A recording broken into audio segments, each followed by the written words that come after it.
Hey Argonaut Bears, it's another day, another book, Malala's Magic Pencil, written by Malala Yousafzai, winner of the Nobel Peace Prize. This book is illustrated by Kerascoët and published by Little Brown and Company. This is another one of the California Young Reader Medal nominees.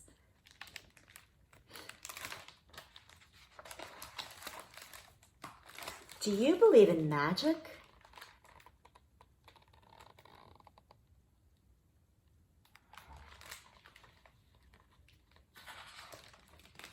When I was younger, I used to watch a TV show about a boy who had a magic pencil. If he was hungry, he drew a bowl of curry, and it appeared. If he and his friends were in danger, he drew a police officer. The boy was a little hero, always protecting people who needed help. How I wanted a magic pencil too.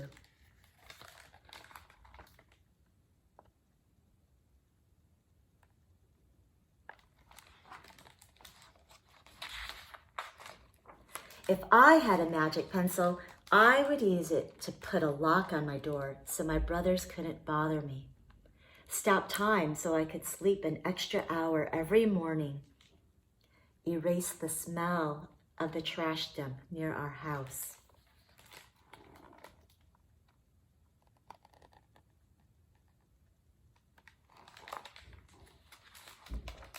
And I would use it to make other people happy.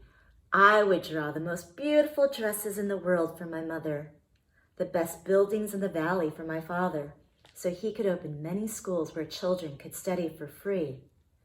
A proper ball so my brothers and I no longer had to play with an old sock stuffed with rubbish.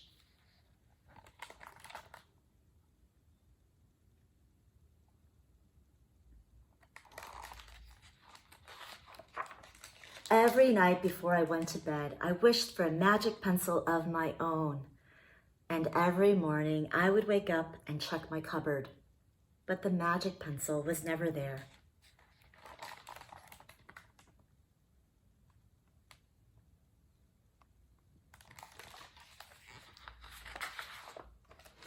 One day I was throwing away potato peels and eggshells at the dump. I was wrinkling my nose, swatting away flies, and making sure I didn't step on anything dirty in my nice shoes when I saw a girl about my age sorting trash into piles. Nearby, boys were fishing for metal scraps using magnets on strings.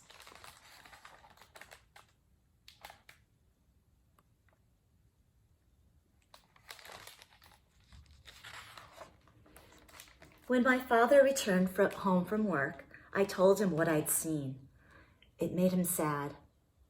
"Abba," I said. "Yes, Johnny," he said back. I always liked when he called me dear one. "Why haven't I seen that girl in my class?" "Because," he said, but he didn't finish right away. "Because, Johnny, in our country, not everyone sends their daughters to school, and some children must work to support their family. Those boys will sell the metal scraps they find. If they went to school, their families would go hungry." School was my favorite place, but I had never considered myself lucky to be able to go.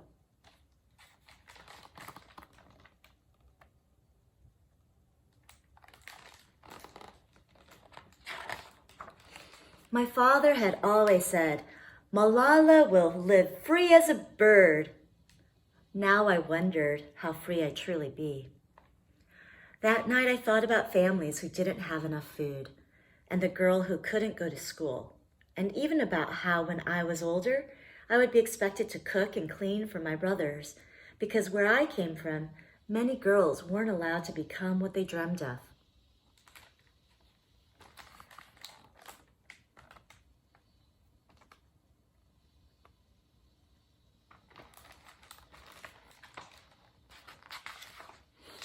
I knew then that if I had the magic pencil, I would use it to draw a better world, a peaceful world. First, I would erase war, poverty, and hunger. Then I would draw girls and boys together as equals.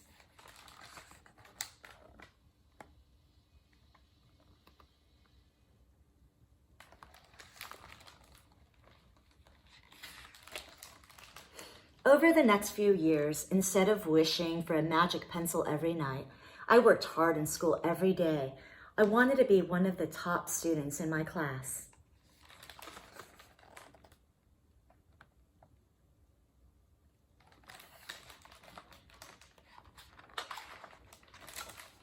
But soon, powerful and dangerous men declared that girls were forbidden from attending school.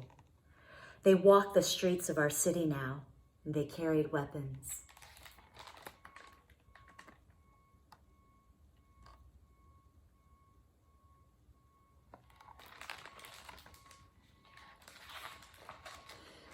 One by one, girls stopped coming to school. Abba, where are all the students? They don't feel safe here anymore, Johnny. How could a few men stop all the girls in our valley from going to school?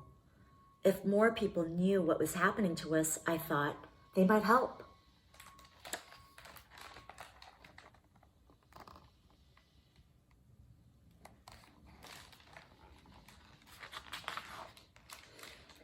Wishing wasn't enough. Someone needed to speak out.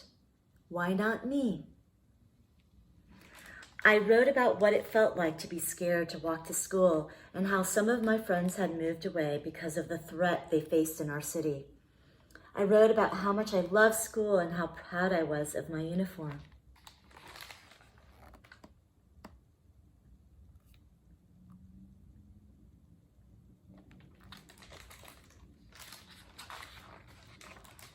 Once I started writing, I didn't stop. I wrote speeches and traveled around my country sharing my story. I even talked to a reporter from a famous international newspaper. People actually wanted to learn about my life. I spoke for all the girls in my valley who couldn't speak for themselves.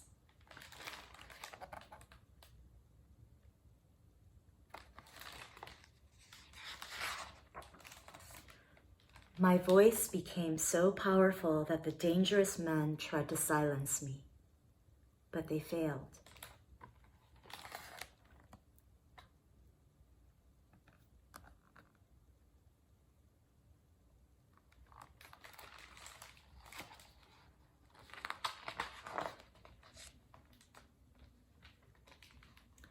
And now my voice is louder than ever. Louder because people have joined me, and together we make a chorus, standing up for what we believe. We raise our voices for those in need, help people in danger, even if they are an ocean away. Think of the world as a family.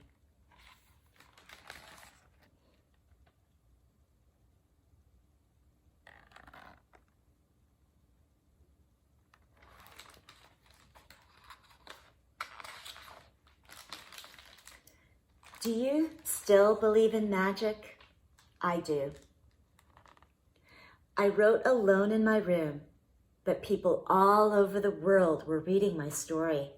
Millions now know it and help me spread my message of hope. I had at last found the magic I was looking for in my words and in my work.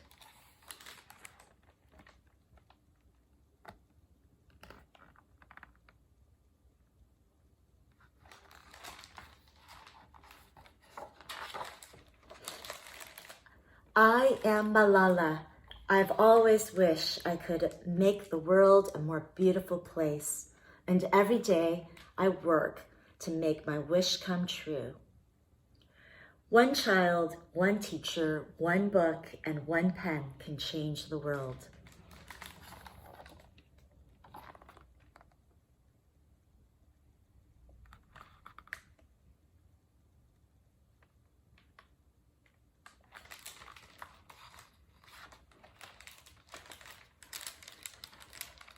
Dear friend, as a child, I used to watch a TV show called Shaka Laka Boom Boom. It was about a boy named Sanju who could make anything real by drawing it with a magic pencil he found. Sanju and his friends were always getting into trouble, and the magic pencil would help them get out of it. But my early childhood was mostly trouble-free. I grew up in the beautiful Swat Valley in northwest Pakistan. the sister of 2 cheeky little brothers and the only daughter of a resilient mother and inspiring father who was a school principal. Trouble came to my valley when I was 10 years old and girls were forbidden from going to school. At first I thought, what can I do? I'm just a child. As I watched my father speak out for girls' education, I realized I had a voice too, and I wanted to use it. I believed then, as I believe now, that all children should have access to education. When we are young, we feel powerless. We rely on adults to do the serious work. However, when real danger threatened my right to go to school, I felt stronger than ever, and I found power in my voice. Once, I wished for Sanju's magic pencil. Now, I know that when you find your voice, every pencil can be magic.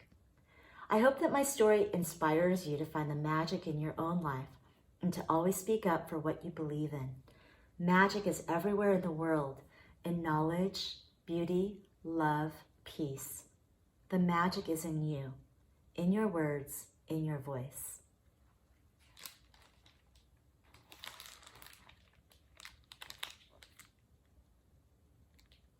Thanks for tuning in. We'll see you the next time. Have a great day.